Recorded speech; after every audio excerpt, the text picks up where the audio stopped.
This is Dan Ferrisi, editor of Sound and Communications. Happy to be joined this morning by Chuck Wilson, CEO of NSCA, and Tom LeBlanc, the new Executive Director of NSCA. Thanks so much for joining me. Thanks, Dan. So we want to talk not only about the very well-planned succession that NSCA has put into place over the last few months, but also Pivot to Profit, which is going to be a very exciting event coming up in a month or two.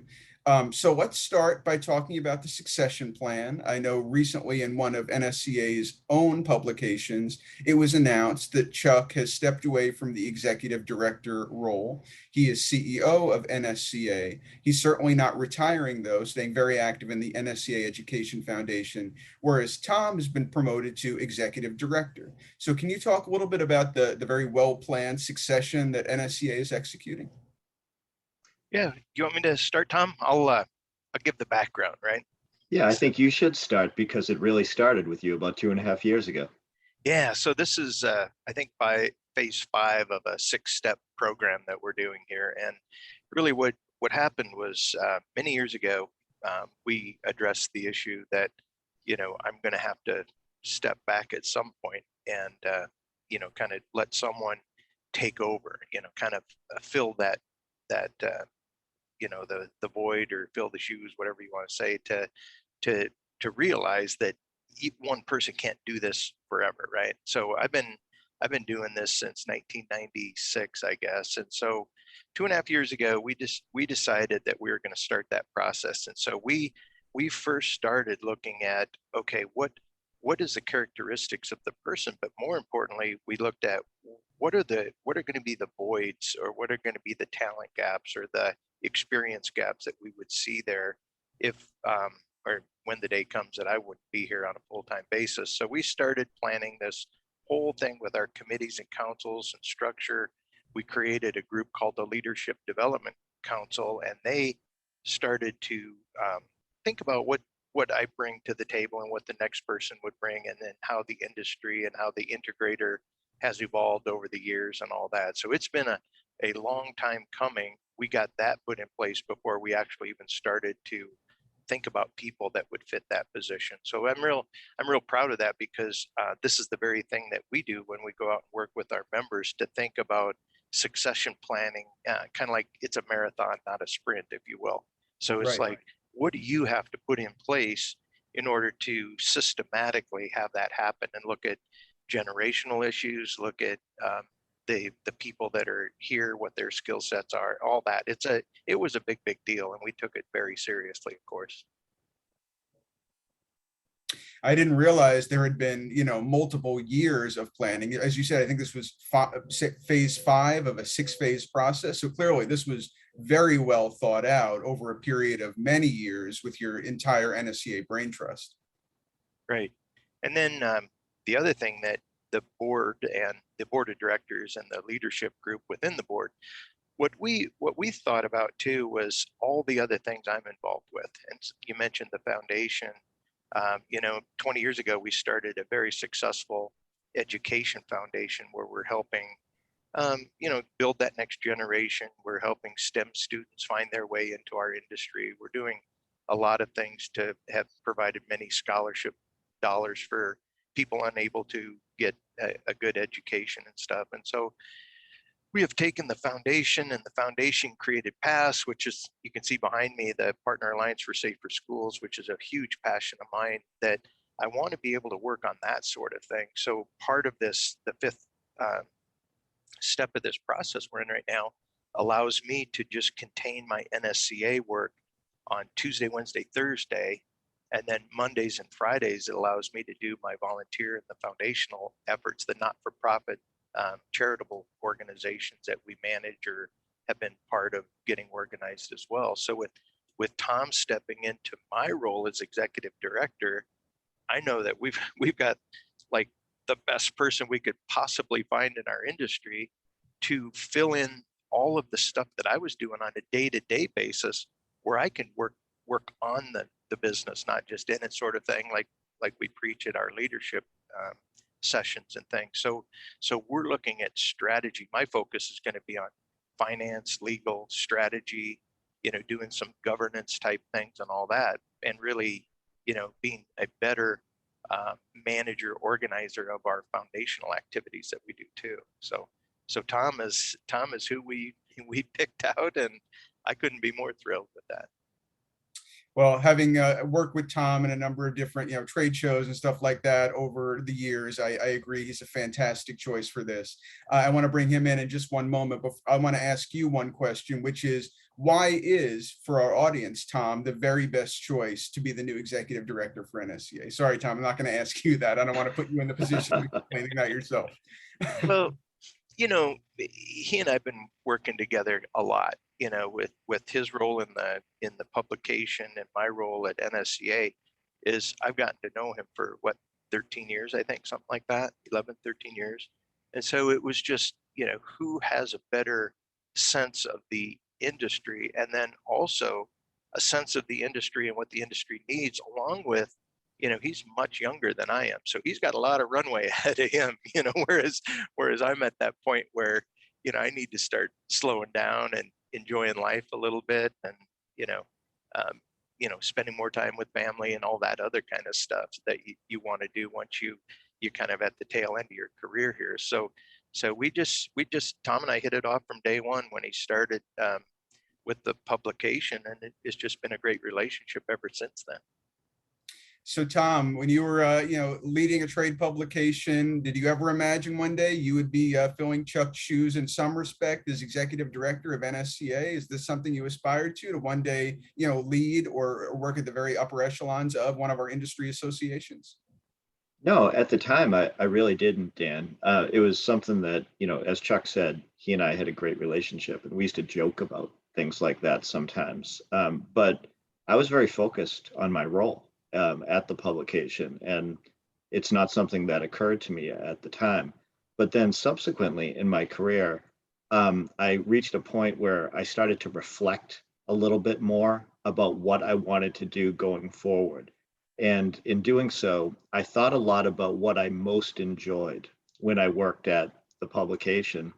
And it was really about getting to know, different companies in the integration community, and learning, talking to company leaders and learning about how companies uniquely operate. And a lot of those articles that I was working on around that involved working with NSCA and Chuck. So I got to know Chuck really well. I also got to know the team at NSCA really well. I also worked closely, with NSCA on things like the Business and Leadership Conference, and I had a comfort level, with NSCA, and I had absolutely no problem with what they're doing. And when you make a career choice, it's important that you do so without hesitation about what the objectives of the organization are. I never had any hesitation about what NSCA was focused on, because it really was about trying to help companies do their jobs better and improve their operations and improve the industry. And I felt good about that. So as I was doing that reflection, I kind of turned back to, hey, maybe I should re-engage with NSCA and, see if there's an opportunity for me to contribute in a more significant way over there. And the conversations led to me coming on board, not as the executive director. I came on board in a role, working with the team and, trying to elevate the conversations around the resources that NSCA was creating. And during the course of the year, I became even more attached to what NSCA is doing. I became, really part of the team, and I was really thrilled when, Chuck started to have those conversations with me about, the board feeling that I might be an appropriate fit to step into that executive director role. And here we are. And as you say, NSCA, for as long as I've been covering the industry, which is about 17 years, has always done exceptional work for its integrator members, always trying to make their business as strong as possible, put them in a future-focused mindset, talking about selling services, everything that integrators need to have on their minds to make sure their businesses are future-proofed and ready to succeed. So I imagine there's not going to be a tremendous difference in terms of what NSCA's focus areas are, or what its advice is, or how it's going to serve its integrator members. But will there be be any changes, or will this be essentially business as usual for all the people who look to NSCA as a source of information and inspiration and education? Yeah, well, I wouldn't say business as usual because I don't want to create the impression that we'll sit back, but certainly all of the resources that NSCA currently produces, we want to continue to produce, and we want to continue to evaluate to make sure that they're providing value to the member community. I think the difference, if there's any difference, is, I'll bring my background into the role a little bit. I'm a content creation person, and we'll try to create even more content around the resources that NSCA creates and offers to the member community. So I hope that in some way I can bring the conversation forward even more to make integrators in the NSCA community and beyond have a better understanding of how we can hopefully help your company to be more successful. So speaking of helping companies to be more successful, I wanted to talk about Pivot to Profit, which obviously NSCA is putting on in about 6-7 weeks now, late September. It's going to be in Atlanta, Georgia. And I'd like to talk about what the value proposition of Pivot to Profit this year is, what the plans are. So why don't you kind of just give our audience who may not be familiar with the entire program a taste of what they can look forward to if they choose to participate in Pivot to Profit in September. Well, Chuck, I'll start, and then you can add a little bit. But first, for people that aren't familiar with Pivot to Profit, or P2P as we often call it, it's a business transformation conference. So a little bit different than a typical business conference in this industry.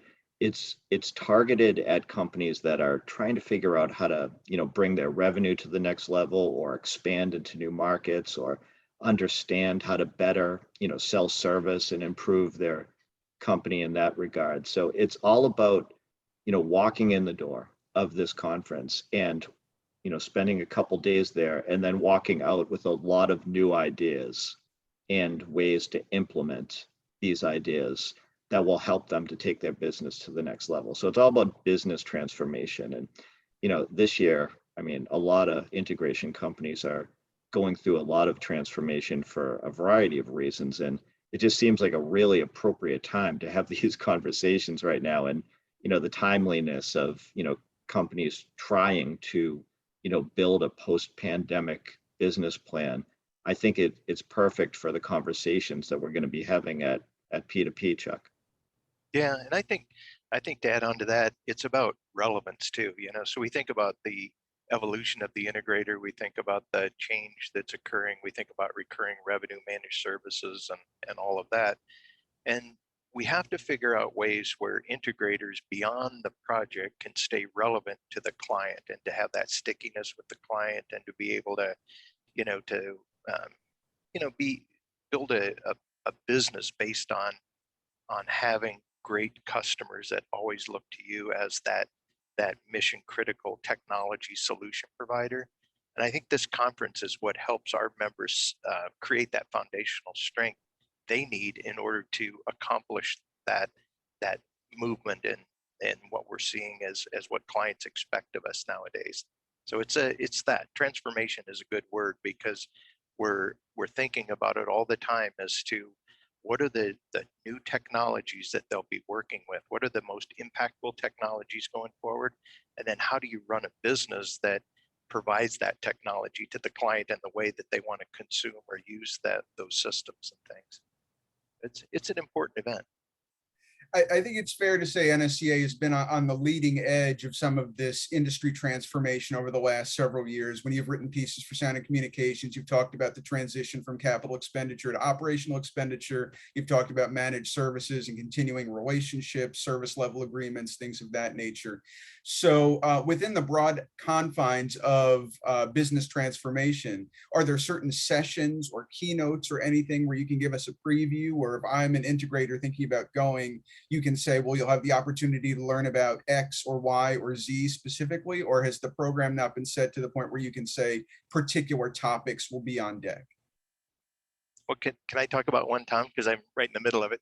Go for it. So we got, I think one of the most important sessions course, I'm involved in it, I'm biased a little bit, but we have this session called Big Projects, Good Paper. And what this session is all about is thinking about de-risking, both from your business perspective as well as the technology investment that the client is about to make.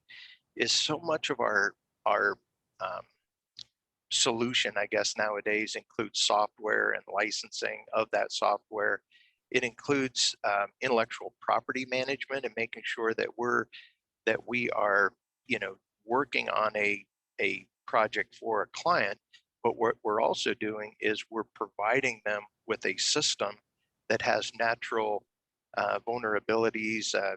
A lot of what we're doing now is endpoints and sensors and IoT technology that connects to an enterprise type network or has some sort of connectivity to the cloud or the outside world. So we're trying to make sure that we have proper, contract language, if you will, on how to ensure that your company isn't at risk or the client isn't at risk, because we've transferred the ownership properly through the contracting process as a systems integrator. So the more that we do that is enterprise level type connectivity that's involved in what we do, the more potential risk there is in the way that those contracts are signed and agreed to and everything. And so it's a lot of complexity, but this conference helps us kind of demystify some of the attributes of what these client-based agreements that we're having to sign nowadays, what that looks like for us. So it's a lot of legal and contract management stuff, but it's a really important element of what we're doing at P2P. Oh yeah, I mean, that's super important. And I think that's something where NSCA can provide real value to people who are attending who need to learn about this. What about you, Tom? Is there anything you might want to spotlight about Pivot to Profit, what P2P is going to be offering? Yeah, so there's one session that I'm really excited about, and partly it's because I think it reflects, sort of the spirit of this business transformation conference. Forget the title exactly, but it's about tips for business optimization. And what folks in the audience will see is they'll see, maybe 7 or 8, I'm not sure, different individuals that we've chosen to get up on stage and basically talk about something. It could be a business shift that they really think integrators need to make. It could be a technology opportunity that they really think integrators ought to seize. But ultimately, the idea is that everybody gets the stage for a few minutes to make a case for why integrators should embrace this idea. And then at the end, maybe folks in the audience, go for maybe 3 or 4 of the ideas and they take it back to their office and try to figure out how to implement it.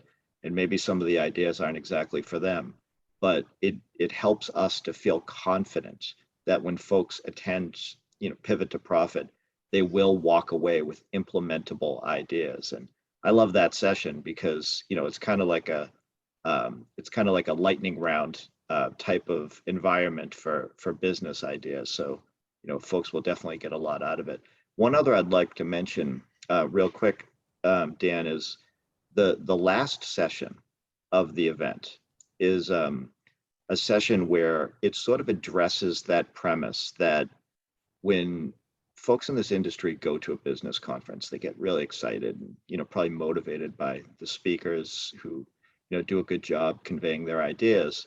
However, there's always that detachment that happens at the end of the conference, in the flight home and during the course of getting back into the office and getting real busy, where there's a chance that, maybe they won't get a chance to implement the ideas that they were so excited about just a day or 2 ago. So this last session is all about kind of recapping what's been discussed over the previous couple of days and really identifying, these are the ideas that we really need to implement. And we'll have a few, hand-chosen individuals sit up on stage and help us to identify, these are the really important points that came out of this event. And we think that will help to drive implementation when people return back to the office. I'm really excited about that. And I know I said one more, but I want to say one more. Right ahead, no problem. At the end of day 1, I get a chance to moderate a session that will feature a few of the NSCA board members. And I'm excited about that one because that's going to be a frank discussion. You know, our NSCA board members are very selfless in that they're willing to give their time to the organization, but they're also willing to talk about things that can sometimes be hard to talk about, you know, when you're a business leader. So they're willing to get up on stage and talk about the difficulties that their companies, but also the industry has gone through throughout the pandemic. And they're willing to have frank conversations about how they plan to emerge from, you know, some of the challenges that they've experienced. And I think that'll be really beneficial for the folks in the audience, because these are NSCA board members. They represent relatively successful organizations within the market. And these are folks who have a lot of, you know, respect in the NSCA community. And we really appreciate that they're willing to have this conversation in front of the pivot to profit audience. So that's going to be a good one.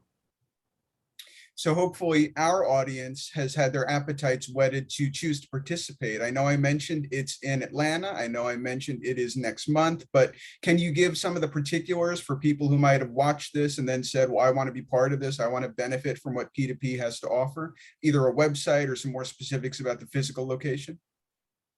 So we'll love for folks to go to nsca.org/P2P, where they can, you know, learn about all the sessions and learn about the hotel accommodations and get a chance to register in there. And, you know, Chuck, can you think of anything else that people ought to know before they, you know, kind of make those plans to head to Atlanta? No, that was very good. So you can go to our homepage, look at all the things that we do, and then under the events tab, you can see Pivot to Profit there. You can also see the Business and Leadership Conference there too. So we're in the midst of getting that thing fired up as well for next year. So we've been very busy around here this last couple weeks, just trying to put together all the details on Pivot to Profit and then getting ready for next year as well. Well, it sure sounds that way. I think everyone is very much looking forward to a return to AV industry in-person events, and this will be one of the biggest and most important of the early fall season. So we look forward to it. Thank you very much for your time. Congratulations to both of you on your new important roles within the NSCA organization. And we look forward to hearing a whole lot more about the way you're serving your integrator members and the industry more broadly. Thanks, Dan. Thanks for doing this. My pleasure. This is Dan Ferrisi, editor of Sound and Communications. Happy to have been joined by Chuck Wilson, CEO of NSCA, and Tom LeBlanc, the new Executive Director of NSCA. Thanks again.